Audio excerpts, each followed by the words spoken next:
رسول اللہ کے جنت رسول اللہ کی، تو آقا سے تو جس چیز کو نسبت ہو جائے عاشق رسول کا سینہ اور جھوم اٹھتا ہے. There are 5 words, 5 letters, Arabic letters in month of Sha'ban: Sheen, Ain, Ba, Alif and Noon. His Saintly Highness Sayyidina Ghaus Azam Rahmatullahi Ta'ala has explained these 5 alphabets of Sha'ban as Sheen stands for Sharaf, for nobility. Ain for Uluv, ascension, Bulandi. Ba for Bir, yani bhalai, kindness and benevolence. Alif for Ulfat, affection, Muhabbat. Bir and Ba for Bir, for kindness, Subhanallah, and Alif for affection, and Noon for Noor, Subhanallah, night, light. اب ذرا اردو ناظرین کے لیے سمجھا دوں کہ غوث پاک نے شعبان کے الفاظ کو کتنے خوبصورت الفاظ میں بیان کیا. شین سے شرف یعنی بزرگی، عین سے علوو یعنی بلندی، با سے بر یعنی بھلائی، الف سے الفت یعنی محبت، اور نون سے نور. میرے غوث اعظم فرماتے ہیں کہ اللہ تبارک و تعالی اس مبارک مہینے میں so these are the virtues which will Allah Azza wa Jal bestows his servants in the blessed month. اللہ تبارک و تعالیٰ اس مبارک مہینے میں اپنے نیک بندوں، اپنے مبارک بندوں، اپنے پسندیدہ بندوں پر یہ ساری بلائیاں عطا فرما دیتا ہے. تو آپ نے اور میں نے کوشش کرنی ہے کہ یہ ساری بلیسنگز لے لینی ہے، یہ ساری بھلائیاں اللہ کی رحمت سے لے لینی ہے. اسی مہینے میں وہ رات ہے جس کو شب براءت کہتے ہیں، the night of برات.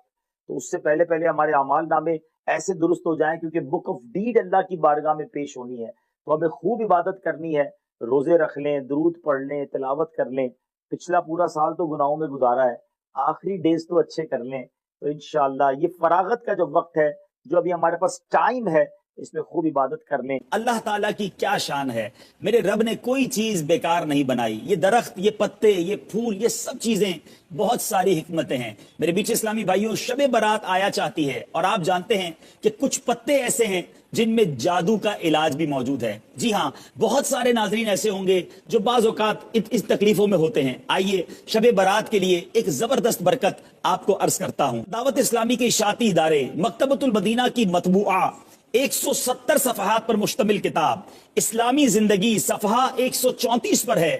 اگر اس رات یعنی شب برات 7 پتے بیری یعنی بیر کے درخت کے پانی میں جوش دے کر جب نہانے کے قابل وہ ہو جائے پانی، تو غسل کرے، انشاءاللہ عز و جل سارا سال جادو کے اثر سے محفوظ رہے گا. تو اے میرے بیچے اسلامی بھائیوں، اللہ تعالیٰ کی شان اور قدرت کے نظارے جا بجا موجود ہیں. شب برات کو اگر آپ کے لیے ممکن ہو تو بیری کے پتے حاصل کریں، کسی کی اجازت لے کر لیجئے گا. ایسا نہ ہو کہ کسی کے گھر سے توڑ کر آ جائیں، اجازت لے کر لیں، خرید لیجئے اور 7 پتوں کو جوش دیجئے اور پھر اس سے پانی سے شب برات کو نہا لیجئے. انشاءاللہ سارا سال جادو کے اثر سے محفوظ رہیں گے. اللہ تعالیٰ سے دعا ہے رب کریم تمام مسلمانوں کو جادو ٹونے آسیب سے محفوظ فرمائے، ہمیں زمینی اور آسمانی بلاؤں سے محفوظ فرمائے، شب براءت میں بھی خوب عبادت کرنا نصیب فرمائے، اور ماہ رمضان میں پورے روزے رکھنے، پوری تراویح ادا کرنے کی توفیق عطا فرمائے. امان اللہ کی بارگاہ میں جانے والے ہیں. اے جھوٹ بولنے والوں، اے سود کا کام کرنے والوں، سوچو. اللہ کی بارگاہ میں نمائے اعمال جانے والے ہیں. کیا منہ دکھائیں گے؟ کچھ بھی تو نہیں ہے. ایک راستہ ہے کہ آج توبہ کر لیں. وہ بڑا کریم ہے، وہ پچھلے سارے گناہ معاف کر سکتا ہے. وہ رحمان ہے، وہ رحیم ہے، اس نے وعدہ کیا ہے. بس آج سچی توبہ کر لو. آؤ اپنے رب سے عرض کرتے ہیں، اے مولا بندے تیرے ہیں، خطا کار ہیں، مالک ہو گئے گناہ، ہمیں معاف کر دے. اے اللہ ہم کمزور ہیں، ہم سے ہو گئے گناہ، اے اللہ ہمیں معاف کر دے. آئندہ نہیں کریں گے گناہ، تجھ سے وعدہ کرتے مولا تو ہمیں معاف کر دے. اے اللہ ہم تیرے بندے ہیں، اگر تو نے معاف نہ کیا تو کس کے در پر جائیں گے؟ تیرے سوا کون ہے مولا؟ ہمیں معاف کر دے. اے کریم ہمیں معاف کر دے. تجھے تیرے محبوب کا واسطہ ہمیں معاف کر دے.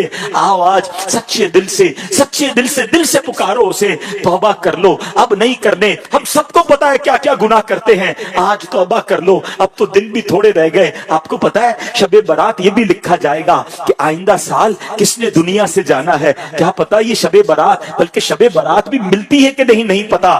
غوث اعظم رحمت رضی اللہ تعالیٰ فرماتے ہیں کہ یہ وہ دن ہے کہ کچھ کفن دھل کر تیار ہوتے ہیں. ہیں مگر یہ کفن پہننے والے دنیا میں ہنس رہے ہوتے ہیں. کچھ لوگوں کے گھر قبریں خود کر تیار ہیں اور وہ اپنے گھر بنانے کی فکر میں ہیں. کیا پتا کہ آج جو قبر گورکن کھود رہا ہے ہم میں سے کسی کے لیے تو نہیں کھود رہا. جو کفن بیچنے والا آج کفن لپیٹ کر استری کر کے پیکٹ میں ڈال رہا ہے ہو سکتا ہے ہم میں سے کسی کا کفن تیار ہو رہا ہو. اے میرے پیارے اسلامی بھائیوں, توبہ کرنی ہے, اللہ کو راضی کرنا ہے. اب نماز قضا نہیں کرنی اور شب برات سے پہلے اب ایسے اعمال شروع کر دو. آپ کو پتہ ہے نبی پاک علیہ الصلوۃ والسلام شعبان میں کثرت سے روزے رکھا کرتے. پوچھا گیا حضور آپ شعبان میں اتنے روزے کیوں رکھتے ہیں؟ فرمایا اس میں ایک رات ہے جس رات اللہ کی بارگاہ میں اعمال نامے پیش ہوتے ہیں. میں چاہتا ہوں جب میرے اعمال نامے پیش ہوں میں روزے سے ہوں. وہ تو اللہ کے حبیب ہیں, ان کا یہ عالم ہے اور ہم ہیں کہ ہمارے اندر فرق ہی کوئی نہیں آیا کہ شب برات آنے والی ہے, شعبان آ گیا ہے. اب نفلی روزے,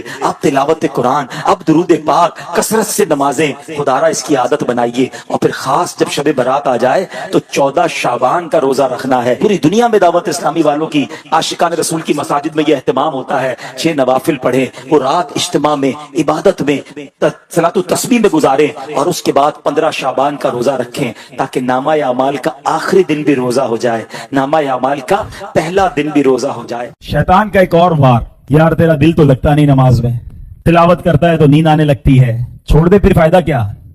ہاں یہ مت کرنا کہ شیطان تمہیں بہکائے جو تھوڑا بہت کر رہے ہو, اگر وہ بھی چھوڑ کر چلے گئے تو پھر تو گئے نا, پھر تو آؤ گے کیسے واپس. میں اس کا آپ کو سولوشن بتاتا ہوں. سولوشن یہ ہے کہ جس کو نماز میں دل نہیں لگ رہا, تلاوت میں دل نہیں لگ رہا, اچھے کاموں میں دل نہیں لگ رہا نا, وہ کیا کرے. جب کوئی گناہوں کا بیمار ہو جاتا ہے نا تو اس کو نیکیوں میں مزہ نہیں آ رہا ہوتا, تلاوت میں مزہ نہیں آ رہا ہوتا. جب آپ کو ایسی فیلنگ آئے نا کہ یار مجھے نماز میں, روزے میں, تلاوت میں, ذکر میں, محفل میں, اجتماع میں, مسجد میں مزہ نہیں آ رہا, فوراً ریئلائز کر لو کہ یار بیمار ہو گیا ہوں.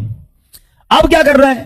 عبادت نہیں چھوڑنی ہے, توبہ بھی کرنی ہے, استغفار بھی کرنا ہے, معافی بھی مانگنی اور آتے رہنا ہے.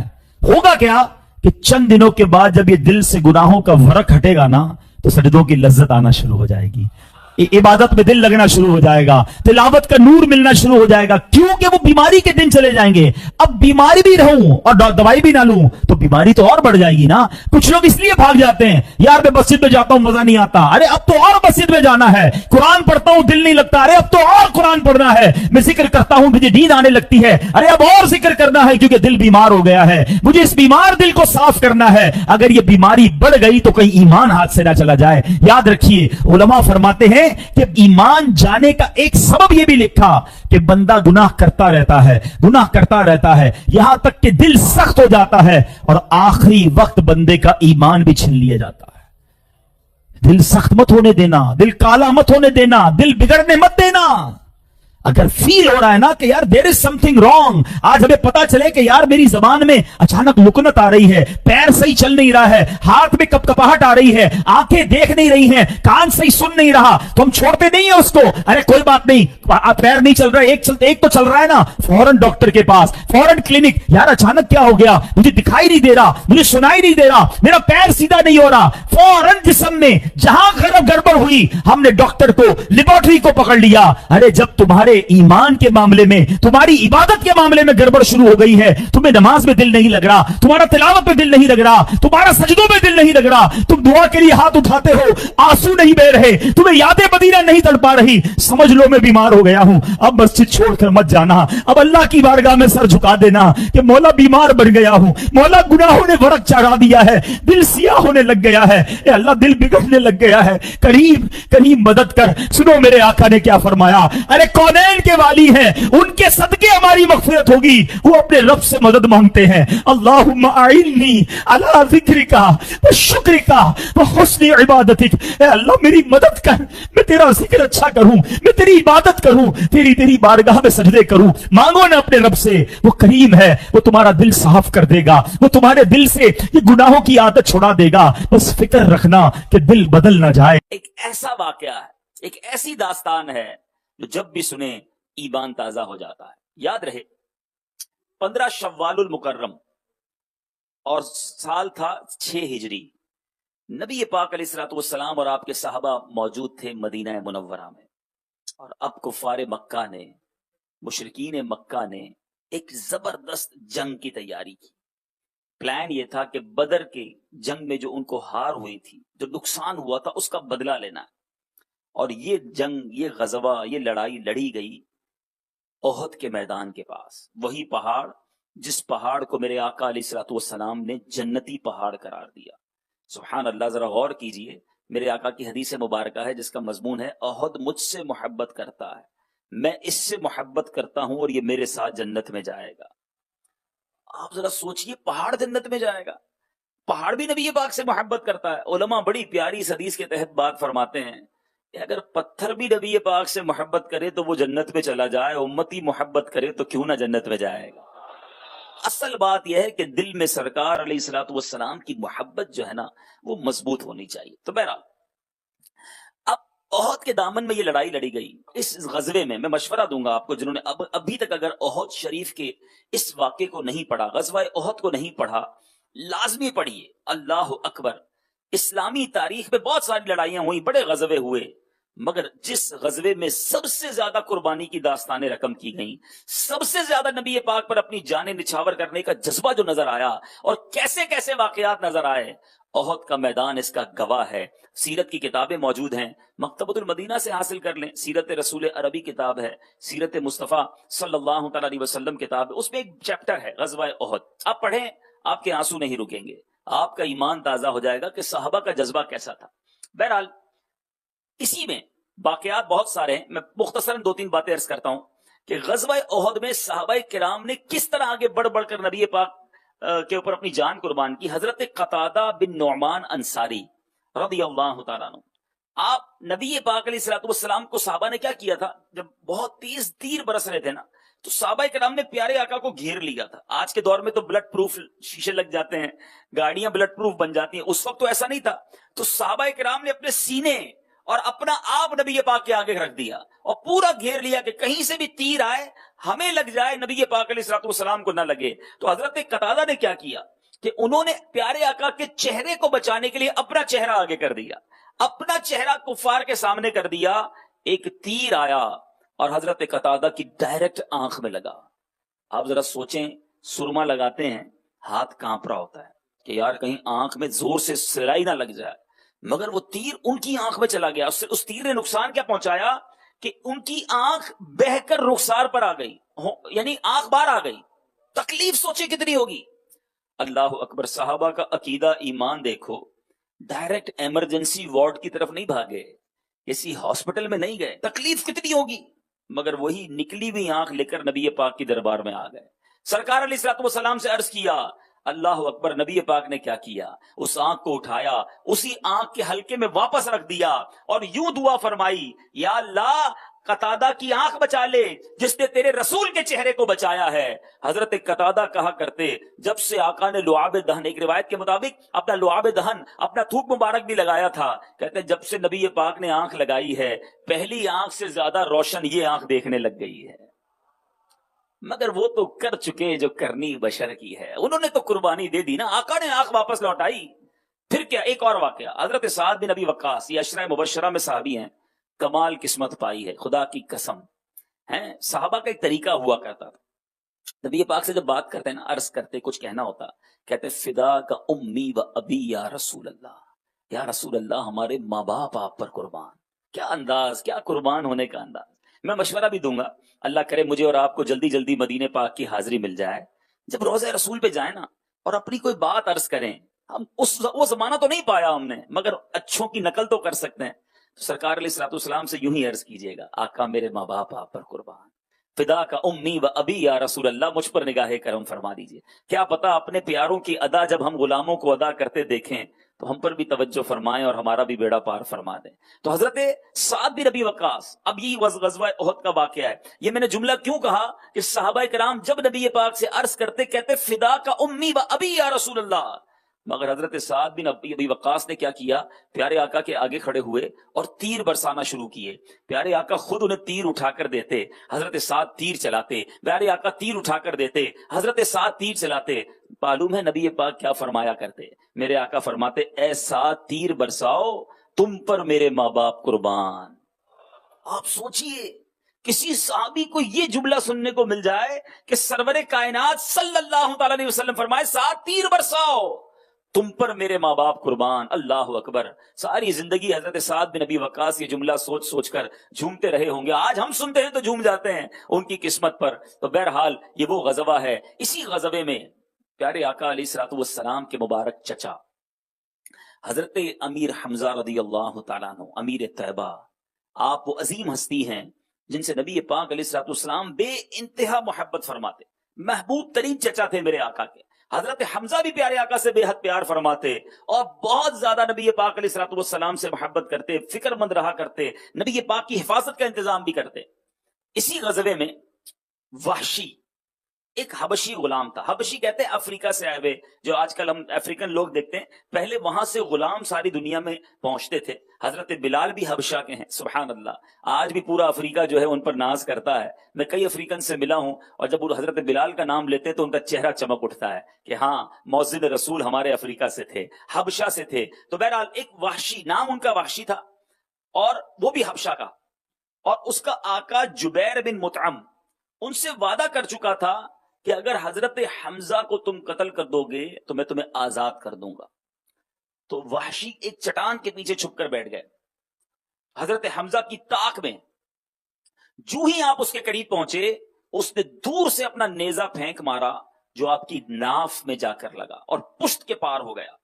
اس حال میں بھی حضرت حمزہ رضی اللہ تعالیٰ عنہ، آپ اسد اللہ اور اسد الرسول کے لقب سے مشہور ہیں، اللہ اور رسول کا شیر. آپ تلوار لے کر اس کی طرف بڑھے مگر زخموں کی تاب نہ لا سکے اور گر پڑے اور شرف شہادت سے سرفراز ہو گئے. نبی پاک کے چچا کو شہید کر دیا گیا. صرف شہید نہیں کیا گیا، آپ کے کلیجے کو نکال کر جسم سے چبایا گیا. اب ذرا سوچئے پیارے آقا کے دل اقدس پر کیا کیفیت ہوئی. ان کے جنازے پر نبی پاک کی آنکھوں سے ٹپ ٹپ ٹپ ٹپ آنسو گرتے رہے. اتنے غمگین نبی پاک. اور اس کے بعد سرور کائنات علیہ الصلوۃ والسلام حضرت حمزہ رضی اللہ تعالیٰ عنہ کے مزار کی اور برکتیں دینے کے لیے مدینہ شریف سے تشریف لایا کرتے، ہر ہفتے آیا کرتے. اتنا پیار اپنے چچا سے فرماتے. اب ذرا سوچئے جس وحشی نے یہ کام کیا، حبشہ کے جس غلام نے یہ کام کیا، جب اس نے نبی پاک علیہ الصلوۃ والسلام کا سامنا بعد میں کیا ہوگا، کیسا غیظ، کیسا غضب، کتنا غصہ آنا چاہیے انسان کو. مگر یہاں ہماری جیسی کوئی ذات نہیں ہے، رحمت للعالمین کی ذات ہے، رب کے حبیب کی ذات ہے. سنیے حضرت سیدنا ابن عباس رضی اللہ تعالیٰ عنہما سے مروی ہے، اللہ کے محبوب صلی اللہ تعالیٰ علیہ وسلم نے وحشی کی طرف ایک قاصد بھیجا. اللہ اکبر. جس نے آپ کے چچا کو شہید کیا ان کے پاس ایک پیغام دینے والا بھیجا کہ اسلام قبول کر لو. نیکی کی دعوت کا جذبہ دیکھیں، اسلام کا دعوت کا جذبہ دیکھیں. ہمارا ایک بار کوئی دل دکھا دے ہم کہنے میں نے نہیں لانا اس کو اجتماع میں مدری قافلے میں نہیں بلاؤں گا، سیدھے منہ بات ہی نہیں کرتا. ہاں مجھ سے صحیح جواب ہی نہیں دیا تھا. ایک بار گیا تھا نیکی کی دعوت دینے، جھڑک دیا، ہم نے کراس لگا دیا، اب اس سے بات نہیں کرنی، اس کو نیکی کی دعوت نہیں دینی. پیارے آقا نے اس کے پاس قاصد بھیجا ہے جس نے آپ کے چچا کو شہید کیا. اب وحشی کے پاس جب قاصد بھیجا، ذرا آپ یہ نیگوشیشن سنیے گا، یہ جو آپس میں گفتگو ہو رہی ہے نا، اللہ اکبر، تاریخ میں ایسی مثال نہیں ملتی. یعنی ایک طرف تو ہونا یہ چاہیے کہ بندہ سر جھکا کر روتے ہوئے حاضر ہو جائے کہ حضور معاف کر دیں، مگر وہاں سے مطالبات ہو رہے ہیں. پیارے آقا کے قاصد سے کیا کہا جا رہا ہے؟ وحشی کو پیغام ملا تو اس نے کہا اے محمد صلی اللہ تعالی علیہ وسلم، آپ مجھے کیسے دعوت اسلام دے رہے ہیں؟ حالانکہ آپ تو فرماتے ہیں کہ جس نے کسی جان کو قتل کیا یا اللہ کا شریک ٹھہرایا یا بدکاری کی، قیامت کے دن اس کے لیے عذاب دگنا کر دیا جائے گا.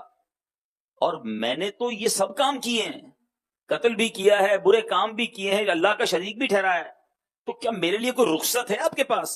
تو مجھے اسلام کی دعوت دینا. میں حدیث پاک کا گویا مضمون پیش کر رہا ہوں. اچھا، تو اللہ تبارک و تعالی نے یہ آیت مبارکہ نازل فرمائی. سبحان اللہ. الا من تاب وآمن وعمل عملا صالحا، مگر جو توبہ کرے اور ایمان لائے اور اچھا کام کرے. یعنی راستہ بتایا گیا، توبہ کر لو، ایمان لے آؤ، اچھا کام کر لو، تمہاری رخصت ہے، مغفرت ہو جائے گی. تو پیارے آقا علیہ الصلوۃ والسلام نے اب یہ آیت جو ہے وہ وحشی کی طرف بھیجی کہ دیکھو میرے رب نے کیا رخصت عطا فرمائی ہے. قرآن کی یہ آیت نازل ہوئی ہے. یہ بات اس سے ہو رہی ہے جو پیارے آقا علیہ الصلوۃ والسلام کے چچا کو شہید کرنے والا. سوچیں آپ، مگر دل کتنا بڑا ہے میرے آقا کا. پھر دوبارہ آیت بھیجی جا رہی ہے تو وہ کیا کہتا ہے یہ شرط تو بڑی سخت ہے. ایک طرف تو رخصت ملی ہے, کہتے ہیں یہ شرط تو بڑی سخت ہے, ہو سکتا ہے میں عمل نہ کر سکوں. یعنی کیونکہ آیت میں لکھا تھا نا ایمان لانے کے بعد اچھے کام کرنے, ہو سکتا ہے میں اچھے کام نہ کر سکوں. تو پیارے آقا علیہ الصلوۃ والسلام کے پاس جب یہ پیغام پہنچا, رب نے دوسری آیت نازل فرمائی. آپ ذرا سوچیں, اللہ کی مہربانی, عطا, معافی. ایک اور آیت نازل ہوتی ہے, ان اللہ لا یغفر ان یشرک بہ ویغفر ما دون ذلک لمن یشاء. ترجمہ کنز ایمان, بے شک اللہ اسے نہیں بخشتا کہ اس کے ساتھ کفر کیا جائے, اور کفر سے نیچے جو کچھ ہے جسے چاہے معاف فرما دیتا ہے. یہ اب آیت بھیجی گئی. تو یہ آیت مبارکہ جب وحشی کے پاس گئی تو کہتے ہیں اس میں بھی شبہ ہے کہ اللہ جسے چاہے بخشے گا, پتہ نہیں میری مغفرت ہوگی کہ نہیں, میرے لیے کوئی گارنٹی ہے, میرے لیے کوئی رخصت ہے. آپ سوچیں, دنیا میں مذاکرات ہوتے ہیں برابری کے لیول پر, جب دونوں برابر ہو جائیں تو بات ہوتی ہے بھائی یہ دوں گا یہ لوں گا. یہاں یہ نہیں ہے. وحشی نے ایک بہت بڑا جرم کیا ہے, ایک طرف عطا ہے, دوسری طرف بہت بڑی خطا ہے, مگر پھر بھی دیکھو اللہ کی رحمت, نبی پاک کا پیارا انداز. اب جب وحشی نے یہ پیغام بھیجا, اللہ اکبر, ایک اور آیت قرآنی نازل ہوئی.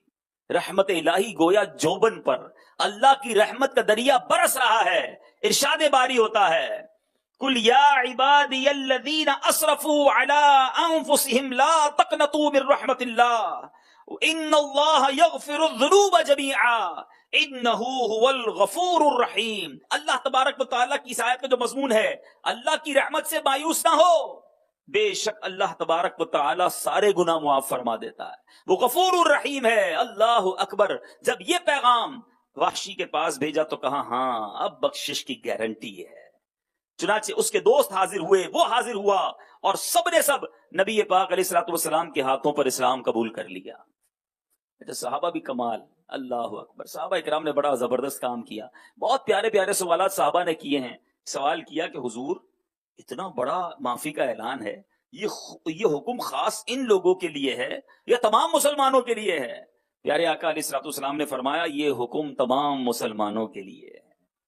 جو معافی مانگ لے, جو اللہ کی بارگاہ میں آ جائے, جو سر جھکا لے, اللہ سارے گناہ معاف فرما دیتا ہے.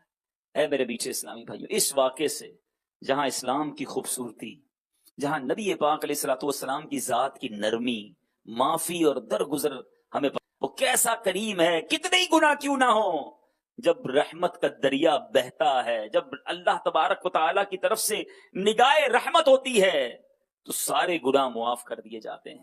اے میرے بیچے اسلامی بھائیوں, قرآن مجید فرقان حمید میں جا بجا ہمیں معافی مانگنے, توبہ کرنے اور اللہ کی رحمت کیسے برستی ہے اس کے بارے میں ارشاد فرمایا گیا. چنانچہ قرآن میں ارشاد ہوتا ہے 25ویں پارے میں سورہ شورا کی آیت نمبر 25 میں, وَهُوَ الَّذِي يَقْبَلُ التَّوْبَةَ عَنْ عِبَادِهِ وَيَعْفُو عَنِ السَّيِّئَاتِ وَيَعْلَمُ مَا تَفْعَلُونَ. ترجمہ کنز ایمان, اور وہی ہے جو اپنے بندوں کی توبہ قبول فرماتا اور گناہوں سے درگزر فرماتا ہے, اور جانتا ہے جو کچھ تم کرتے ہو. وہ گناہ معاف کرنے والا ہے, وہ توبہ قبول کرنے والا ہے. اے میرے میٹھے اسلامی بھائیو, دنیا میں ایسا کہیں نہیں ہوتا.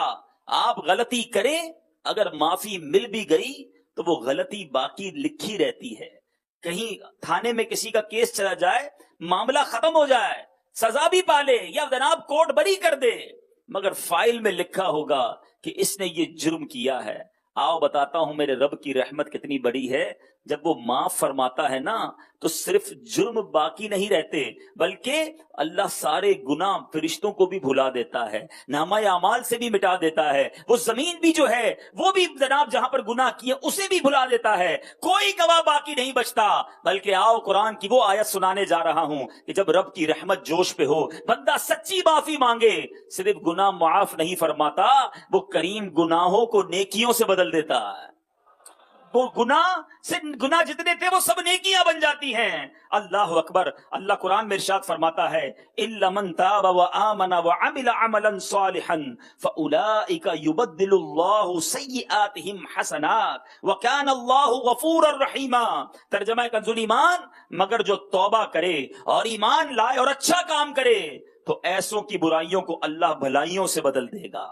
اور اللہ بخشنے والا مہربان ہے کوئی دنیا میں ایسا کہ جتنے قصور کیے ہیں اتنے انعام مل جائیں؟ مگر میرے رب کی رحمت اتنی بڑی ہے کہ وہ جب کرم فرماتا ہے تو گناہ بھی نیکیوں سے بدل دیتا ہے. نبی پاک علیہ الصلوۃ والسلام فرماتے ہیں نا، التائب من الذنب کمن لا ذنب له، گناہوں سے توبہ کرنے والا ایسا ہے جیسا اس نے گناہ کیا ہی نہیں ہے. 70 سال گناہ کرے، 60 سال گناہ کرے، دن رات گناہ کرے، ایک سچی توبہ کر لے، وہ رب معاف فرما دے تو ڈیلیٹ، ختم، زیرو، سارے گناہ معاف فرما دیتا ہے. مگر کاش میں اور آپ ایسی توبہ کرنے میں کامیاب ہو جائیں. جب حدیثیں بتا رہی ہیں، جب قرآن کی آیتیں ہمیں ابھار رہی ہیں، بتا رہی ہیں کہ دیکھو رب کتنا کریم ہے، پھر بھی ہم کیوں نہیں بدلتے؟ پھر بھی ہم رب کی نافرمانی کیوں کرتے ہیں؟ وہ کون سی چیز ہے جو ہمیں اللہ کی طرف جانے میں روک رہی ہے؟ ہمارا ذہن کئی بار بنتا ہے کہ اب اللہ کا نیک بندہ بننا ہے، اب رب سے سچی محبت کرنی ہے، اب اس کی نافرمانی نہیں کرنی ہے. اتنی حدیثیں سنی، اتنی آیتیں سنی، کئی بار سنی، وہ کیا چیز ہے جو بدلنے نہیں دے رہی؟ وہ کیا رکاوٹ ہے جو ہمیں آگے نہیں بڑھنے دے رہی؟ ہم آتے ہیں، روتے ہیں، نیتیں کرتے ہیں، پھر بھی نہیں بدلتے. There is something، کوئی نہ کوئی چیز تو ہے نا. آئیے آج کے بیان میں ہم ان چند وجوہات کو تلاش کرتے ہیں کہ ہم آخر بدل کیوں نہیں پا رہے، ہم اللہ کی طرف رجوع کیوں نہیں لے پا رہے. ایک طرف اتنا شاندار اعلان موجود ہے، آ جاؤ میرے بندوں میں گناہ معاف فرما دوں گا. ایسی ایسی حدیثیں ابھی اور آپ سنیں گے، ایسے ایسے اعلانات ہیں کہ زمین و آسمان اگر کسی نے گناہ سے بھر دیے ہیں، میرے دربار میں آ کر سچی توبہ کر لے، سارے بخش دوں گا. ایسا کریم مولا، پھر بھی اسے ناراض کر رہے ہیں، پھر بھی اس کے فرما بردار نہیں بن رہے، پھر بھی جناب اس سے دوستی نہیں کر رہے. کچھ تو ہے نا پیچھے، کیا وجہ ہم نہیں بدل رہے؟ اے میرے میٹھے اسلامی بھائیو، کیوں توبہ کی طرف ہم نہیں آتے؟ حالانکہ رب کریم جب رحمت فرمائے تو کیسی رحمت فرماتا ہے. پنجابی شاعر لکھتے ہیں نا، رحمت دا دریا الہی ہر دم بغداد تیرا، رحمت دا دریا الہی ہر دم بغداد تیرا، جے ایک قطرہ بخشے مینو کم بڑھ جاوے میرا. ایک قطرہ ہی کافی ہے، اس کی اتنی بڑی رحمت ہے. اور ہم انصاف کے نہیں، عدل کے سوالی نہیں ہیں. عدل انصاف یہ ہے کہ جتنے گناہ کیے اتنی سزا ملے، تو بیڑا غرق ہو جانا ہے. گناہ ہی گناہ ہے نا، ہم فقط رحمت کے سوالی ہیں. عدل کرے تے تھر تھر کمبن اچیاں شانہ والے، عدل کرے تے تھر تھر کمبن اچیاں شانہ والے، فضل کرے تے بخشے جاسد میں ورگے منہ کالے. فضل کی امید ہے میرے بیچے اسلامی بھائیوں. ایسا کریم مالک ہے ہمارا جو ماں سے کئی گنا زیادہ ہمیں چاہتا ہے. ہماری ماں کبھی ہمیں تکلیف میں نہیں دیکھ سکتی، مگر پھر بھی ہم رب کو ناراض کرنے کی کوششیں کر رہے ہیں. اے میرے میٹھے اسلامی بھائیوں سنو، اللہ کیسی توبہ قبول فرماتا ہے. ابن ماجہ کی حدیث ہے، اگر تم اتنی خطائیں کرو کہ وہ آسمان تک پہنچ جائیں، پھر توبہ کرو تو اللہ عز و جل تمہاری توبہ قبول فرمائے گا. اب اس میں 2-3 چیزیں ہیں جو سمجھنی ہے. رکاوٹ، ہم کیوں نہیں بدل رہے؟ ایک توبہ کرنے میں جو رکاوٹ بنتی ہے نا، وہ یہ بنتی ہے کہ یار بڑے گناہ ہو گئے ہیں. کچھ لوگ جب گناہ کر کر کر کے بری زندگی گزارتے ہیں نا، کہتے ہیں اب ہماری کیا بخشش ہوگی، ہم کیسے معاف کیے جائیں گے، اور ہی گناہ کرتے ہیں، چلو پھر اور بھی برائیاں ہی کرتے ہیں، جب بخشے نہیں جانا نا امید ہو جاتے ہیں. حالانکہ کئی قرآن پاک کی میں نے آپ کو آیتیں سنائی ہیں. لا تقنطوا من رحمت اللہ، اللہ کی رحمت سے مایوس نہ ہو. وہ ایسا کریم ہے کہ وہ ضرور بخشش فرمائے گا. اس کی رحمت سے مایوس ہو کر کہیں مزید گناہوں میں پڑ کر ہلاکت نہ کریں. ایک یہ رکاوٹ بھی بنتی ہے. ایک شاندار حدیث سنیے، نبی پاک علیہ الصلوۃ والسلام نے ارشاد فرمایا، ایک عربی آیا پیارے آقا کی بارگاہ میں. ایک عربی شخص آیا، کہتا حضور یہ بتائیں مخلوق کا حساب کون لے گا؟ قیامت کے دن مخلوق کا حساب کون لے گا؟ ارشاد فرمایا اللہ تبارک و تعالی. وہ عربی کہتا کیا اللہ خود لے گا؟ نبی پاک علیہ الصلوۃ والسلام نے فرمایا ہاں. تو وہ عربی مسکرا دیا.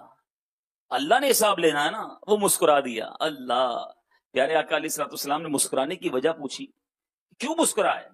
کرتا ہے جب کیا عرض کرتا ہے، سنو، کہتا ہے کریم جب کسی پر قدرت پاتا ہے تو معاف کر دیتا ہے، جب حساب لیتا ہے تو درگزر فرما لیتا ہے.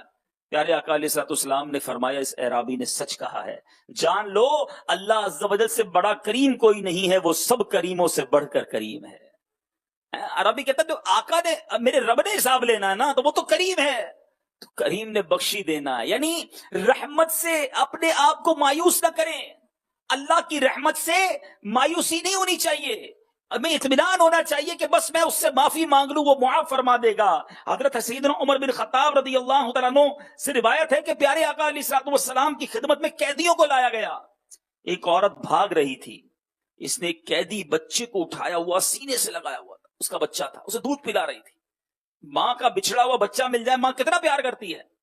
تو پیارے آقا علیہ الصلوۃ والسلام نے صحابہ کو کہا کہ اس عورت کو دیکھ کر بتاؤ کیا یہ عورت اپنے بچے کو جہنم میں ڈال دے گی؟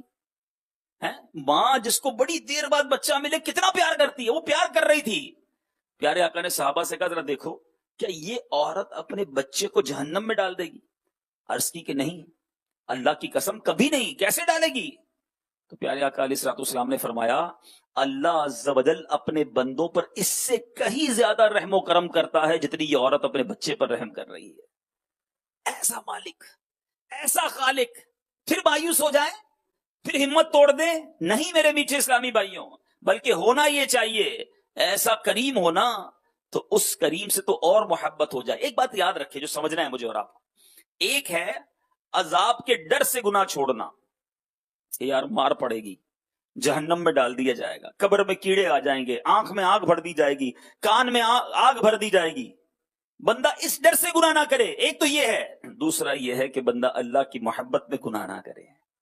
اس کا مزہ اور ہے نا کہ میرا رب اتنا کریم ہے، اتنا مہربان ہے، میں اسے ناراض نہیں کروں گا۔ دنیا میں بھی تو ہوتا ہے نا کہ آپ کے ساتھ کوئی ایک بار اچھا کام کر دے، کوئی نوکری لگا دے، کوئی قرضہ دے دے، کوئی ماشاءاللہ کوئی بھی ہمارے ساتھ فیور کر دے، اچھا کام کر دے، ہم کیا کہتے ہیں؟ یار اس نے میرے برے وقتوں میں ساتھ دیا تھا۔ یہ ناراض نہیں ہونا چاہیے، اس کو خوش رہنا چاہیے، بہت کام کا بندہ ہے، بڑا احسان کیا اس نے مجھ پر۔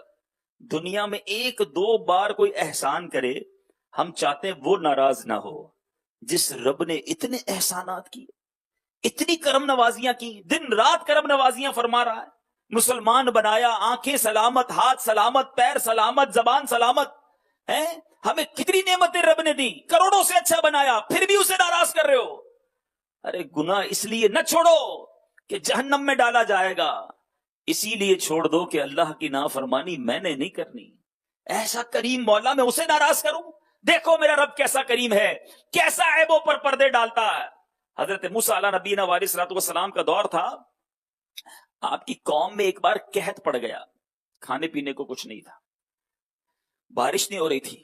حضرت موسیٰ علیہ الصلوۃ والسلام نے 70,000 یا اس سے کچھ زائد لوگوں کو ساتھ لیا اور ایک میدان میں لے گئے، اور وہاں یہ پلاننگ ہوئی کہ ہم سب مل کر اللہ کی بارگاہ میں دعا کریں گے۔ نماز استسقاء پڑھی جاتی ہے، بارش کے لیے دعا کی جاتی ہے۔ اب دعا ہونے لگی، دعا کرنے والے کون؟ حضرت موسیٰ علیہ السلام۔ 70,000 لوگ آمین کہہ رہے ہیں، ذرا سوچیں ماحول کیسا ہوگا۔ میٹھے اسلامی بھائیوں، دعا ہوتی رہی مگر بادلوں کا دور دور تک پتہ نہیں، دھوپ، سورج چمک رہا۔ حضرت موسیٰ علیہ السلام نے عرض کی یا اللہ اتنی دیر سے دعا ہو رہی ہے، گر گڑا کر دعائیں کر رہے ہیں، 70,000 لوگ حاضر ہیں، بارش نہیں ہو رہی، کرم فرما۔ سنو ارشاد کیا ہوتا ہے، اے موسیٰ تمہارے درمیان ایک ایسا شخص ہے جو گزشتہ 40 سالوں سے میری نافرمانی کر رہا ہے، 40 سال سے وہ گناہ کر رہا ہے۔ اے موسیٰ آپ اعلان کر دیں کہ یہ بندہ نکل جائے، کیونکہ اسی آدمی کی وجہ سے بارش رکی ہوئی ہے، جب تک وہ باہر نہیں نکلتا بارش نہیں ہونا۔ حضرت موسیٰ نے عرض کی یا اللہ یہ 70,000 لوگ ہیں، میری آواز ان سب تک کیسے پہنچے گی؟ اللہ اکبر۔ رب ارشاد فرماتا ہے تمہارا کام آواز دینا ہے، پہنچانا ہمارا کام ہے۔ حضرت موسیٰ کھڑے ہو گئے، 70,000 کے مجمع میں آپ نے اعلان کیا کہ اے رب کے گناہگار اور نافرمان بندے، جو گزشتہ 40 سال سے اپنے رب کی نافرمانی کر رہا ہے، اللہ کے غضب کو دعوت دے رہا ہے، لوگوں سے باہر نکل جا، تیرے ہی کالے کرتوتوں کی وجہ سے بارش نہیں ہو رہی ہے۔ اب ذرا سوچئے 70,000 کے مجمع میں وہ شخص سمجھ تو گیا کہ بات تو میری ہو رہی ہے، میں ہی وہ گناہگار ہوں جو 40 سال سے اللہ کی نافرمانی کر رہا ہوں۔ پہلے اس نے دائیں دیکھا، پھر اس نے بائیں دیکھا کہ کوئی تو کھڑا ہو جائے، کوئی کھڑا نہیں ہوا۔ اب وہ سمجھ گیا کہ بات میری ہے. اب پتہ ہے اس نے کیا کیا؟ اس نے سوچا آج کھڑا ہو گیا نا، سارے شہر کو پتہ چل جائے گا میں وہ نافرمان اور غلط آدمی ہوں کہ جس کی وجہ سے بارش بھی نہیں ہوتی، اتنا گناہگار. اب اس بندے نے چادر میں اپنا منہ ڈالا. سوچو اللہ سے کنیکشن کتنا آسان ہے. دنیا میں کسی بڑے آدمی سے ملنا ہو اپوائنٹمنٹ لینا پڑتا ہے، چھوٹا آدمی تو مل بھی نہیں سکتا، ملتا ہی نہیں موقع اس کو، ملے بھی تو کوئی سیکرٹری بیچ میں، جناب 6 مہینے بعد 4 مہینے بعد 2 منٹ کی ملاقات ملے گی، صاحب مصروف ہیں. احکم الحاکمین، ساری کائنات کا خالق، جو چاہے جب چاہے اس سے بات کر سکتا، کوئی اپوائنٹمنٹ کی ضرورت نہیں ہے، بس دل سے بات کرے، ندامت سے بات کرے، سر جھکا کر شرم سے بات کرے. اس گناہگار نے کیا کیا سنو، 70,000 کا مجمع ہے، سر چادر میں چھپا کر کہتا یا اللہ آج بچا لے، آج میری عزت رکھ لے مالک، بڑے گناہ کیے مانتا ہوں اللہ، لیکن اگر آج سارے شہر کے سامنے کھڑا ہو گیا تو ذلیل ہو جاؤں گا، سب کو پتا چل جائے گا کہ میں ہی وہ گناہگار ہوں. میں تجھ سے وعدہ کرتا ہوں مالک، آج کے بعد تجھے ناراض نہیں کروں گا. یہ کیسی توبہ تھی، ابھی سجدہ نہیں کیا، ابھی نمازیں شروع نہیں کی، شرم کی، ندامت کی، معافی مانگی، دل ہی دل میں مانگی، سب کو بتا کر نہیں مانگی مگر دل سے مانگی. سنو پھر کیا ہوا، ابھی یہ انتظار ہو رہا ہے کہ کوئی کھڑا ہوگا، پتا چلے گا اس پورے شہر کا گناہگار ترین بندہ کون ہے. لیکن دیکھتے ہی دیکھتے بادل آنا شروع ہو گئے.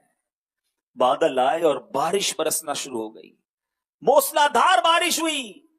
حضرت موسیٰ عرض کرتے ہیں یا اللہ بندہ تو کوئی نہیں نکلا، یہ بارش پھر کیسے شروع ہو گئی؟ اللہ اکبر، ارشاد باری ہوتا ہے اے موسیٰ جس کی بدولت میں نے بارش روک رکھی تھی اب اسی کی وجہ سے بارش برسا رہا ہوں، کیونکہ اس نے توبہ کر لی ہے، میرے بندے نے مجھ سے دوستی کر لی ہے. سوچو میرے میٹھے اسلامی بھائی، کیا کریم ہے میرا مولا، کیسی مہربانی ہے اس کی. حضرت موسیٰ نے عرض کی مولا اب تو ملا دے، اب میں تیرے اس نیک بندے سے ملنا چاہتا ہوں جس کی وجہ سے بارش ہوئی ہے، اب میں اسے دیکھنا چاہتا ہوں، ملنا چاہتا ہوں. اللہ اکبر. اللہ تبارک و تعالیٰ کی طرف سے ارشاد ہوتا ہے اے موسیٰ جب وہ گناہگار تھا، اتنا گناہگار تھا کہ اس کی وجہ سے بارش نہیں ہو رہی تھی، میں نے اس وقت اسے رسوا نہیں کیا، اب تو میرا دوست بن گیا ہے، اب اس کے بارے میں تمہیں کیسے بتا دوں، کیونکہ اگر پتا چلتا کہ کون تھا تو یہ بھی پتا چلتا نا کہ یہی گناہگار تھا. یہ ہے میرا مالک، ہم گناہ کریں وہ پردے ڈالے.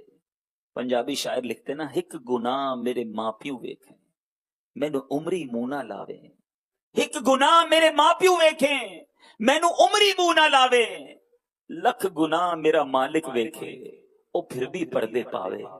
ایسا مالک ہو اسے ناراض کریں گے، ایسا مہربان ہو اسے ناراض کریں گے. توبہ کے لیے کوئی بہت بڑا اجتماع کرنا، کوئی تقریب کرنا ضروری نہیں، سر جھکاؤ بس دل ہی دل میں عرض کر دو مالک. پھر کیوں توبہ سچی نہیں کرتے؟ اور توبہ کرنا مشکل نہیں، بس دل سے اس قریب کو پکار لو. اس کی رحمت کا دریا بہت بڑا ہے، ہمارے گناہ اس کی رحمت کے آگے کچھ نہیں ہے. ہمیں لگتا ہے نا بڑے گناہ کیے، واقعی بہت گناہ کیے، مگر جس کریم کا گناہگار ہو اس کا کرم بہت بڑا ہے، اس کی رحمت بہت بڑی ہے. وہ کرم فرمائے گا میرے سارے گناہ معاف کر دے گا. کیسے معاف کرتا ہے سنو. سیدنا عمر فاروق رضی اللہ تعالیٰ عنہ امیر المومنین ہے، خلیفۃ المسلمین ہے، آپ کے جلال آپ کی عدالت کا چرچا ہوا کرتا تھا. ایک شخص آپ کے سامنے سے گزرا، اس کے ہاتھ میں شراب کی بوتل تھی. حضرت عمر نے دیکھ لیا، آپ نے فرمایا بتاؤ اس میں کیا ہے. ذرا سوچو، ایک ایسی عظیم شخصیت سامنے کھڑی ہو اور بندہ ان کے سامنے کھڑا ہو، کتنی دیر لگے گی جواب دینے میں؟ سیکنڈز بھی نہیں تھے، جواب دینا تھا.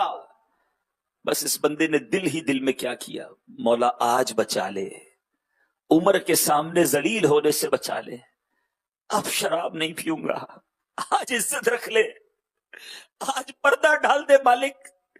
دل ہی دل میں کنیکشن کیا کہ وہ قریب دلوں کی بات بھی سنتا ہے، دلوں پر آنے والے خیالات دیکھ رہا ہے. اگر آج کسی کی آنکھوں میں آنسو ہیں اور وہ سچے آنسو ہیں، میرا رب وہ بھی دیکھ رہا ہے. ہم یہی تو عرض کر رہے ہیں مالک سے، مالک پہلے بھی روئے ہیں مگر اندر سے دل بدلتا نہیں ہے مالک۔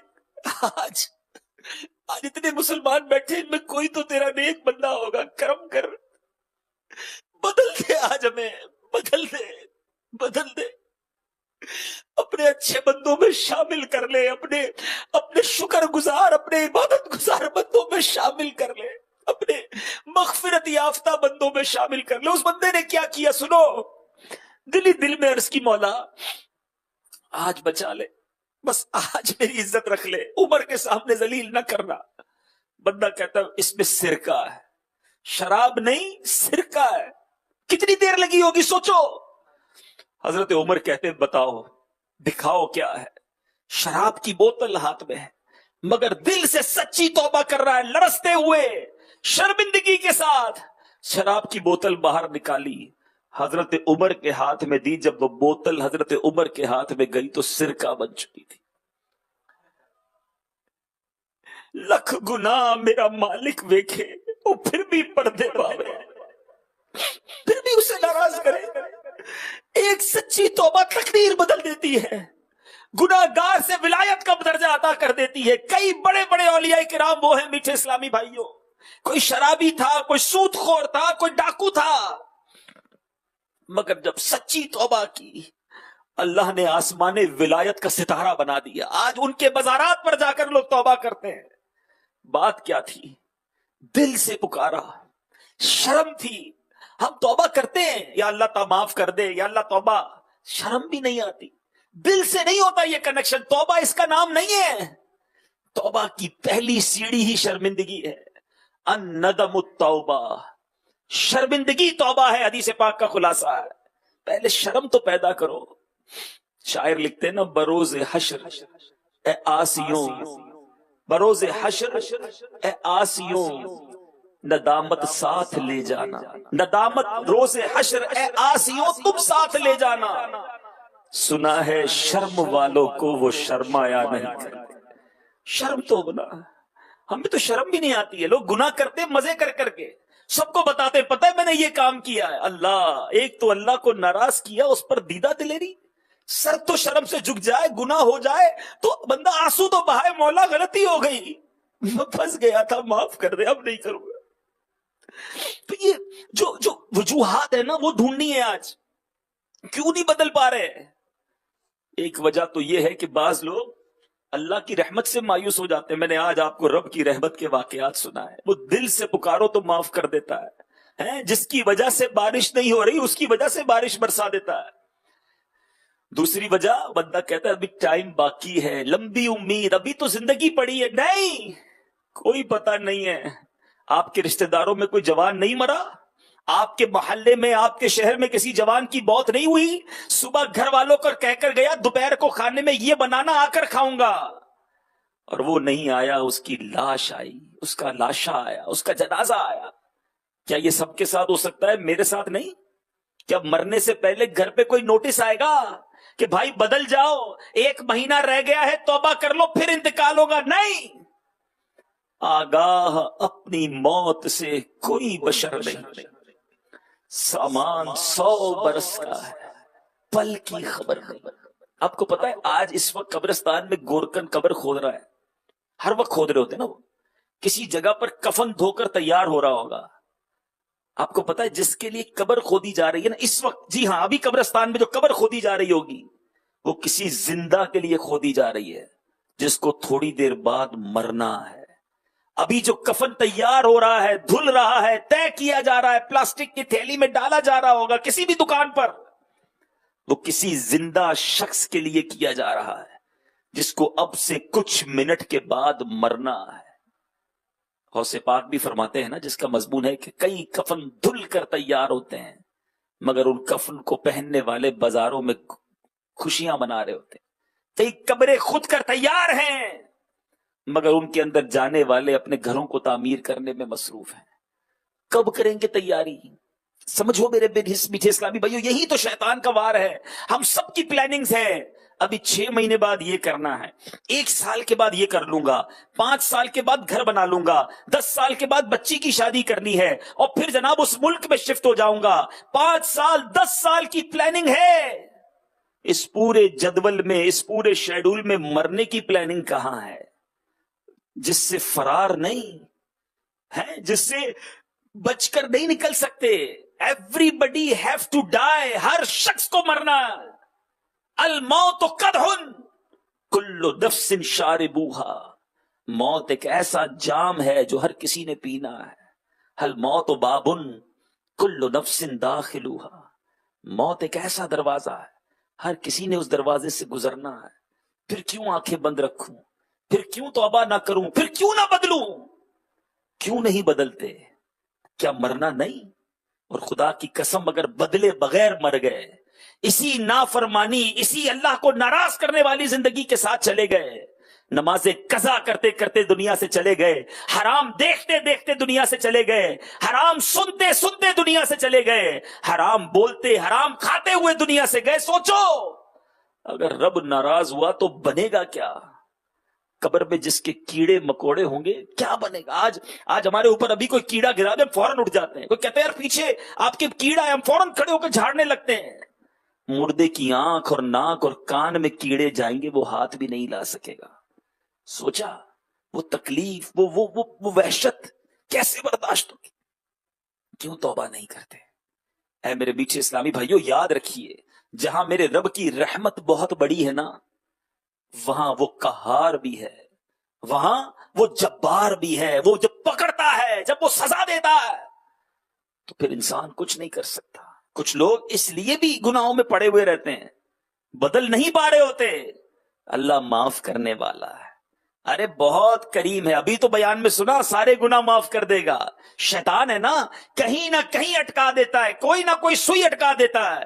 کسی کو رحمت کے آسرے پر گناہ کراتا ہے، کسی کو مایوس کر کے گناہ کرواتا ہے، کسی کو لمبی امیدیں دلا کر گناہ کرواتا ہے، اور کسی کو جناب کہتا ہے ابھی تو تھوڑے دنوں بعد ایسا کر لیں گے۔ نہیں، ابھی رائٹ اوے، آج بدلنا ہے۔ اللہ معاف کرنے والا ضرور ہے، مگر جب وہ غضب فرماتا ہے، جب وہ پکڑ فرماتا ہے، کیونکہ جہنم بھی تو اسی نے بنائی ہے نا۔ سارے مسلمان یقیناً جنت میں جائیں گے، لیکن سب سے پہلا مرحلہ تو ایمان لے کر قبر میں جانا ہے نا۔ گناہ کرتے رہے کرتے رہے کرتے رہے، اور اگر اللہ نہ کرے مرنے سے پہلے ایمان ہی لے لیا گیا تو پھر کدھر جاؤ گے؟ میں آپ کو نبی پاک کی ایک حدیث سنانے جا رہا ہوں۔ حدیث پاک کا مضمون ہے کہ انسان 4